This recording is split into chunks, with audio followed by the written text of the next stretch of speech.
Let me ask you something directly. Have you ever been told, by a Stoic quote, a self-help video, or someone who just discovered Marcus Aurelius, that you shouldn't feel angry? That a truly disciplined person rises above anger? That the Stoic way is to be calm, unbothered, untouchable? I want to tell you something that the Stoicism content world almost never says clearly. That is not what the Stoics taught. Not even close. Marcus Aurelius, the man whose meditations are the most quoted Stoic text in history, wrote extensively about his own anger, not as something he had conquered, as something he was actively, daily, struggling with. Seneca, who wrote one of the most detailed philosophical analyses of anger ever produced, described himself as a man with a hot temper who spent his entire life working on it. Epictetus, the slave philosopher who built the framework of Stoic practice, never told his students not to feel angry. He told them something completely different, something much harder than don't be angry, something that actually works. This is the second episode of the Stoic Pressure Test, a series where we take the questions that Stoicism content usually fudges and answer them honestly. And this question, can you be Stoic and still be angry, is the one I get asked more than almost any other. It comes in different forms. I tried to use the dichotomy of control when my coworker took credit for my work and I was still furious. Does that mean I'm doing it wrong? My partner said something genuinely hurtful and I know I should be above it, but I'm not. Is Stoicism just not for me? I read the Meditations and Marcus sounds so calm. Why do I still get so angry at things he would have considered small? Every one of these questions contains a false premise, and that false premise is making the philosophy less useful than it should be, and making people who feel anger feel like failures at something they haven't actually failed at. So let's answer it. Honestly, completely, without fudging the hard parts. Can you be Stoic and still be angry? The answer is yes. And understanding why, and what that means for how you use the framework, changes everything. Part 1. The evidence. The Stoics were angry. What the texts actually say, and what the quote cards leave out. I want to start with the evidence. Because the best argument against the Stoics don't feel anger myth is not philosophical. It's historical. The people who built and practiced Stoicism were angry. They wrote about it. They described it in detail. And their practice was not about eliminating anger from their emotional lives. It was about something much more specific. Let's start with Marcus Aurelius. Marcus Aurelius, the Angry Emperor. In Book 9 of the Meditations, a book that most people have read, Marcus writes this: "How much more grievous are the consequences of anger than the causes of it?" Most people read that sentence as a calm philosophical observation. I want you to read it as what it actually is, a man talking to himself, reminding himself, because he needed reminding. People who have conquered anger do not write daily notes to themselves about anger. Marcus Aurelius was writing the Meditations as a private journal, not a published treatise, not a letter to students. These were notes to himself, written during some of the most demanding years of his life. When he writes about anger, he is writing about something he was living with, not something he had solved. In Book 11, he writes, "When you wake up in the morning, tell yourself, the people I deal with today will be meddling, ungrateful, arrogant, dishonest, jealous, and surly." That is not the writing of a man untouched by the behavior of difficult people. That is the writing of a man who has been genuinely bothered, probably yesterday, probably the day before, and is preparing himself in advance so that today he responds better than he did. He continues, "But I have seen the beauty of good, and so none of them can hurt me." None of them can hurt me. Present tense. Something being practiced, not a state permanently achieved. Marcus Aurelius, Emperor of Rome, was angry. He dealt with betraying generals, ungrateful advisors, the Senate's political maneuvering, family difficulties, the slow grinding demands of 2 decades of war, and a plague that killed millions of his people. He felt the anger of all of it. And he wrote, in private, about how he was trying to handle it. That is a completely different picture from the serene marble face on the quote cards. Seneca, De Ira, the most angry Stoic. Seneca's relationship with anger is even more instructive than Marcus's, because Seneca did not write about anger as a philosophical curiosity. He wrote about it as a personal emergency. He wrote an entire book De Ira on anger, which is the most detailed philosophical examination of anger produced in the ancient world. 3 books, dozens of chapters, hundreds of specific observations about what anger is, how it works, and how to navigate it. You do not write 3 books about something you don't struggle with. In De Ira, Seneca describes anger with a specificity that reads less like philosophy and more like personal testimony. Of all the passions, anger is the most hideous and uncontrolled. It is frenzied and frantic. It is ravening for pain and blood and punishment, forgetful of decency, heedless of personal bonds, persistent and diligent in whatever it sets out to do, closed to reason and counsel. He is not describing someone else's anger. He is describing something he recognized from the inside. Later in De Ira, he says something that I think is one of the most honest confessions in all of Stoic writing. I am not so shameless as to claim to be free from anger, but I am not so dishonest as to deny that I have found effective treatments. He found effective treatments, not a cure, not the elimination of anger. Treatments. That is the Stoic relationship with anger, not the absence of it, but the development of effective responses to it. Epictetus, anger as information. Epictetus takes a slightly different angle on anger than Marcus or Seneca, and it's the angle I find most useful for practical application. He does not primarily talk about anger as an enemy to be subdued. He talks about it as a signal, something that tells you where your thinking has gone wrong. In the Discourses, he writes, "Men are disturbed not by the things which happen, but by the opinions about the things. For example, death is nothing terrible, for if it were, it would have seemed so to Socrates. For the opinion about death, that it is terrible, is the terrible thing." Applied to anger, the thing that made you angry is not the source of the anger.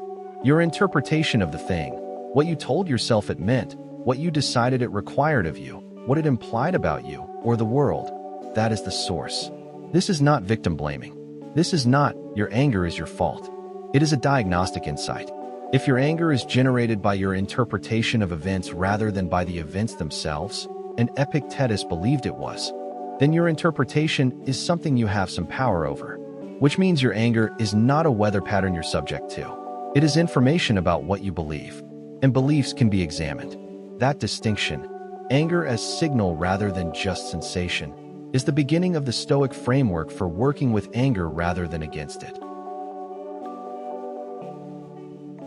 Part 2. The real distinction. The thing Stoicism actually says about anger, and why it's harder than don't be angry. So here is what the Stoics actually taught. Not, don't feel angry. Not, anger is weakness. Not, a disciplined person is unbothered. The actual teaching is a distinction that is simple to state and genuinely difficult to practice. Feel the anger. Don't act from the anger. That's it. For words that contain the entire Stoic framework for anger. Don't act from it. Not, suppress it. Not, pretend it isn't there. Not, transcend it by becoming some elevated philosophical being who no longer experiences the full range of human emotion. Act from something other than it. Seneca describes this distinction with a specific image in De Ira. He describes 2 kinds of people in the same situation. Person A, something unfair happens. They feel the anger. They act immediately from the anger. The response is driven by the emotion. It is the emotion expressing itself directly. Person B, something unfair happens. They feel the same anger. They notice it. They do something with that gap, even a small gap, between feeling the anger and responding. And their response comes from something other than the heat of the feeling. Same situation, same emotional experience, different relationship to the emotion. That different relationship is what Stoicism is asking you to develop. Not a different nervous system, not the elimination of anger from your emotional repertoire, a different relationship to it. I want to be specific about what acting from anger actually looks like, because I think this is where most people's self-assessment goes wrong. Acting from anger does not just mean yelling. It does not just mean physical aggression. It does not just mean the dramatic confrontations. Acting from anger includes sending the message you composed at 11 p.m., saying the cutting thing you know will land, making a major decision, to quit, to leave, to confront, in the acute phase of the emotion rather than after it's passed.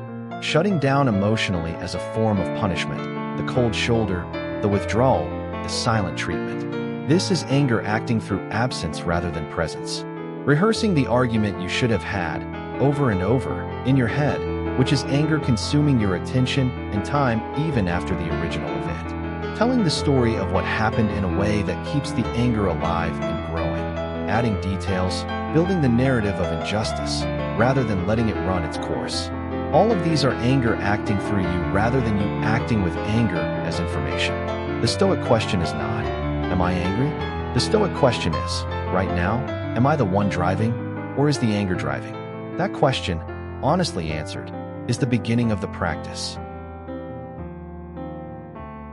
There is one more piece of this distinction that almost never gets discussed, and it's the piece that I think resolves most of the confusion about Stoicism and emotion.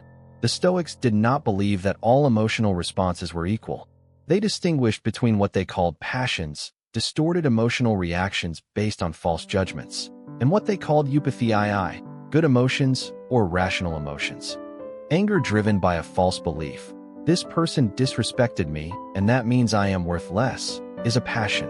It is based on a judgment that, on examination, does not hold. But righteous anger in response to genuine injustice, anger that is proportionate, that is informative, that points towards something that needs to be addressed, was not something the Stoics told you to suppress. Marcus Aurelius was angry about injustice. He legislated against it. Seneca was angry about the cruelty of Roman entertainment, gladiatorial combat, public execution. He wrote against it. Epictetus was angry about the institution of slavery. He had lived inside it. The Stoics were not trying to make you into someone who feels no anger at injustice. They were trying to make you into someone whose anger serves justice rather than merely expressing itself. That is a completely different project, and it is a much more interesting one. Part 3. The 4-part Stoic framework for anger. 4 parts. These come directly from De Ira, the Meditations, and the Discourses. They are not a cure for anger. The Stoics didn't promise that, and neither do I. They are a framework for what to do with anger when it arrives, which it will, because you are human and some things genuinely deserve the response. Let's go. Part 1. The recognition practice. Name it before it names you. Seneca writes in De Ira, the first step in curing anger is to recognize it. That sounds obvious. It is not. Here is what recognition actually means in practice. Not noticing you feel something hot and unpleasant, but naming it specifically, out loud, or internally, with precision. Not I'm upset. Not something doesn't feel right. Not the vague discomfort that you carry for 3 hours before you realize it's anger. I am angry right now, specifically at this person, for this reason, because I have interpreted their action to mean this. The specificity matters enormously, because anger is excellent at staying unexamined. It is very comfortable in the body, the tight chest, the heat in the face, the jaw, without ever being named clearly enough to be worked with. Unnamed anger runs the show. Named anger can be examined.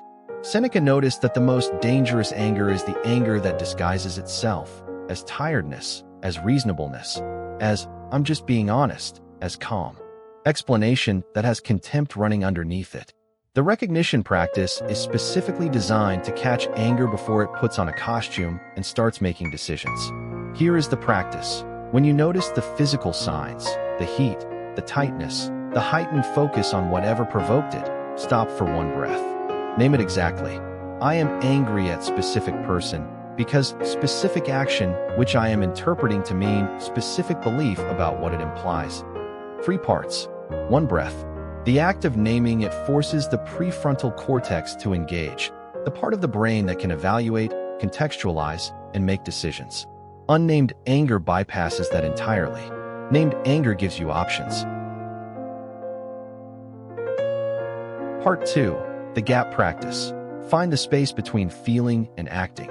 Epictetus has a line that I think is one of the most practically useful sentences in all of Stoic philosophy. He writes, between stimulus and response there is a space. In that space is our power to choose our response. He did not phrase it exactly that way. Versions of this get attributed to Viktor Frankl, and the exact lineage is debated, but the Stoic principle is clear throughout the Enchiridion. The response is not automatic. There is a gap between the thing that happened and what you do about it. And everything, your character, your relationships, your outcomes, lives in that gap. The gap practice is the Stoic method of deliberately enlarging that space when anger has arrived.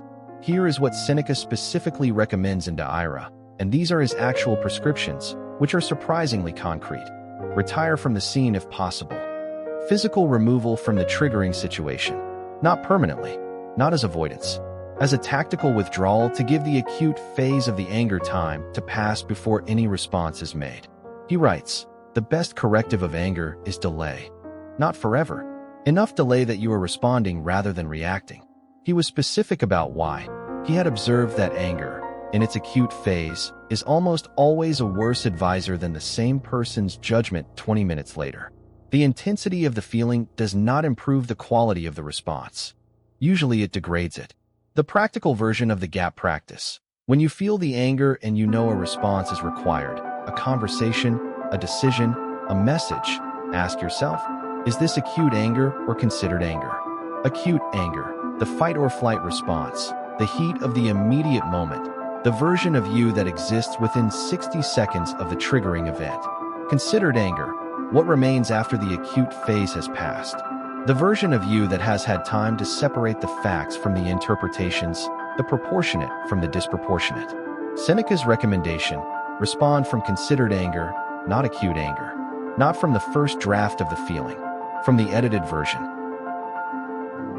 Here is how this plays out specifically in modern American life, because I want to be concrete. The email that makes your blood pressure spike. The gap practice says, don't reply in the first 30 minutes. Write the reply you want to write. Save it as a draft. Come back to it in an hour and read it. What you'll find, almost always, is that the second version is more accurate, more effective, and more aligned with who you actually want to be. The conversation where someone says something that hits you sideways. The gap practice says, it is completely acceptable to say, I need to think about this before I respond. That is not weakness. That is the gap being used deliberately. The 11 p.m. text that you're composing in bed because you can't sleep. The gap practice says, save it in your notes.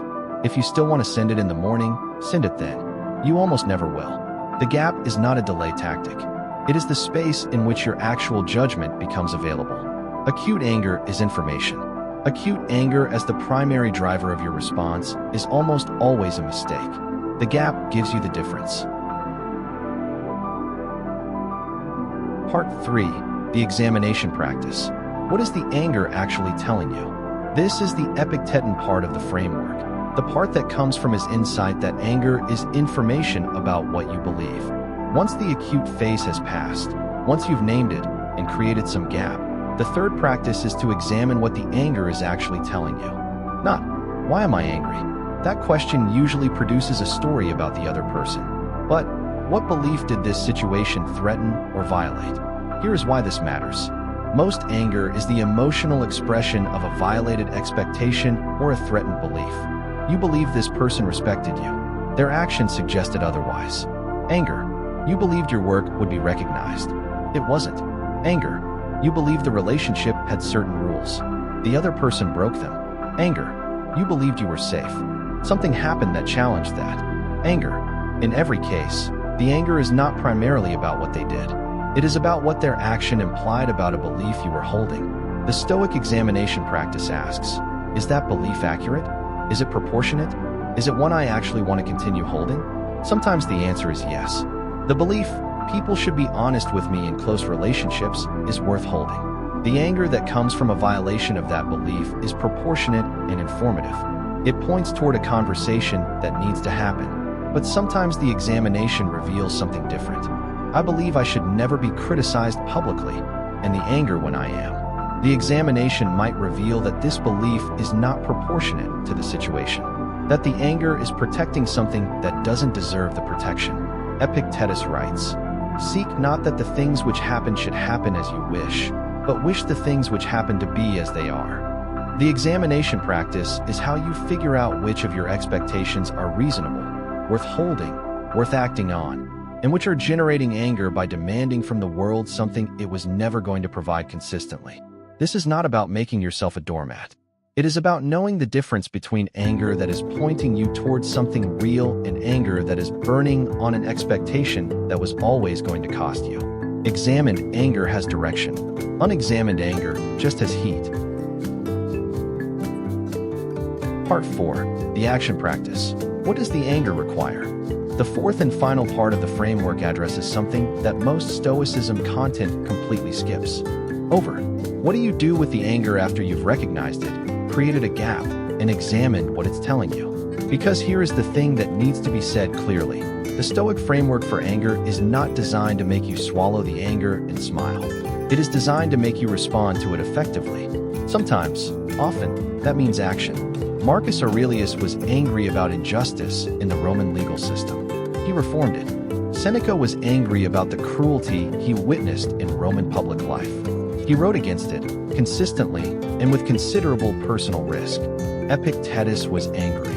I believe genuinely, though he expressed it with characteristic precision rather than heat, about the waste of human potential he saw in students who studied philosophy and then went back to living as if they hadn't. The Stoics acted on their anger. They didn't dissolve it into equanimity and move on. The Stoic question at this stage is, what does this anger actually require? Not, how do I make myself feel better? Not, how do I make this stop? What does the situation that generated this anger actually require of me? Sometimes the answer is a direct conversation, calm, clear, without the heat of the acute phase, but genuine and honest. Sometimes the answer is a boundary. Something that was acceptable before is no longer acceptable, and that needs to be communicated. Sometimes the answer is to let it go entirely, because the examination revealed that the expectation that generated the anger was not one worth acting on. Sometimes the answer is larger than a personal response. It is advocacy, change, the deliberate direction of the energy towards something structural. The point is, the action is chosen, not compelled. You are choosing what to do with the anger. The anger is not choosing for you. That distinction between anger that acts through you and you acting with anger as one of your inputs is the entire Stoic project on this topic, and it is available to you. Part 4. The daily practice. What this actually looks like day by day. Let me bring this down to something you can use today. Not a complete anger management program. Not years of therapy. The daily practices that apply the Stoic framework to the anger that shows up in a regular American life. The evening inventory. Seneca practiced this every night. We talked about it in earlier videos. In the context of anger, it has a specific application. Before sleep, think back over the day. Was there a moment when anger arrived and drove something you later wished it hadn't? Not to beat yourself up about it. To see it clearly. Name what happened. Name the belief that was threatened. Name what you did with the anger. Note whether what you did with it was what you would have chosen with full deliberation. This is not self-criticism. It is data collection. The Stoics believe that character is built through accumulated deliberate choices. The evening inventory is how you see your patterns, not the individual incidents, but the patterns across incidents. Most people who work with this practice for 2 weeks are surprised by what they discover. Not that they're more angry than they thought. Usually the opposite. That the anger is more predictable than they thought. That certain situations, certain people, certain times of day reliably trigger it. Predictable anger is workable anger. You can prepare for it. You can decide in advance how you want to respond when it arrives at that predictable moment. That advanced decision, made before the heat arrives, is what Seneca called premeditating your responses, not suppressing the anger, preparing the person who will feel it. The pre-mortem for high-stakes conversations. This is the practice of applying the gap practice and the examination practice before a conversation you know will be difficult, before the anger even arrives. You know the conversation is coming. You know it's likely to generate heat. The night before or the morning of, ask, what am I most likely to be angry about in this conversation? Name the belief that it might threaten. Ask, is that belief one I want to bring into this conversation, or is it one I want to examine first? Decide. If I feel the acute anger during this conversation, what is my plan? Do I pause? Do I say I need a moment? Do I finish the conversation and follow up in writing? The pre-mortem does not prevent the anger, but it means you are not encountering it for the first time in the room. You have already been there. You already have a plan. The person who has pre-mortemed a difficult conversation enters it differently, not because they feel less, but because they have already done the work of deciding who they want to be when they feel it. The two-question check-in. This is the midday version for the anger that arrives without warning. When you notice the anger has arrived, the physical signs, the heat, two questions. Question 1. Am I in the acute phase right now? If yes, by the gap. Physically remove yourself if possible. I need a minute. Let me think about this. Can we come back to this in an hour? These are not evasions. They are deliberate gap creation. Question 2. What is this anger telling me? This is the Epictetan question. What belief was just threatened? Is it one worth acting on? Two questions. 30 seconds if you're practiced. Longer when you're first starting. But the habit of asking them, rather than just responding, is the entire difference between anger that acts through you and you acting with anger as information. Marcus Aurelius wrote his morning preparation specifically so that when the difficult people and the difficult situations arrived, and they did, daily, as emperor, he was not encountering them fresh. He had already run the two questions in advance. He had already decided, that morning, what he was going to do when the anger came. And when it came, he had a framework waiting for it. Let me come back to the question we started with. Can you be stoic and still be angry? Yes. Marcus Aurelius was angry. He governed one of the most powerful empires in history, wrote one of the most important philosophical journals ever produced, and was, by his own testimony, angry regularly throughout his reign. Seneca was angry. He wrote 3 books about it. Epictetus was angry. He channeled it into one of the most demanding and precise teaching philosophies of the ancient world. They were not trying to become people who didn't feel anger. They were trying to become people for whom anger was a tool, rather than a driver, information rather than a commander, something that arrived, was noticed, was examined, and then was used or released based on deliberate choice rather than automatic reaction. That is a completely different project from don't be angry. It is harder, more honest, more respectful of the full range of what it means to be human. And it actually works. Not by making the anger smaller, by making you larger than it. 4 parts, quick version. The recognition practice. Name it before it names you. Specifically, 3 parts. Who, what it implies. The gap practice. Find the space between feeling and acting. Acute anger is information. Acute anger as the driver of your response is almost always a mistake. By the delay, the examination practice. What belief did this threaten? Is that belief proportionate and worth acting on? Examined anger has direction. Unexamined anger just burns. The action practice. What does this anger actually require of you? Choose the response. Don't be compelled by it. And the daily practices, the evening inventory to see your patterns. The pre-mortem for high-stakes conversations. The 2-question check-in when the anger arrives without warning. Next in the channel, we're going to look at the most searched question in the Stoicism space right now. What would Marcus Aurelius actually think about problems of modern life? Full episode on the Stoic response to such problems, using every tool this channel has built. If you want to be there, subscribe. And leave a comment. What's the situation in your life right now where anger keeps showing up? Not the dramatic confrontations. The everyday ones. The meeting, the family dinner, the commute. Tell me. I read every comment. And the most common answers shape where this series goes next. I'll see you in the next one.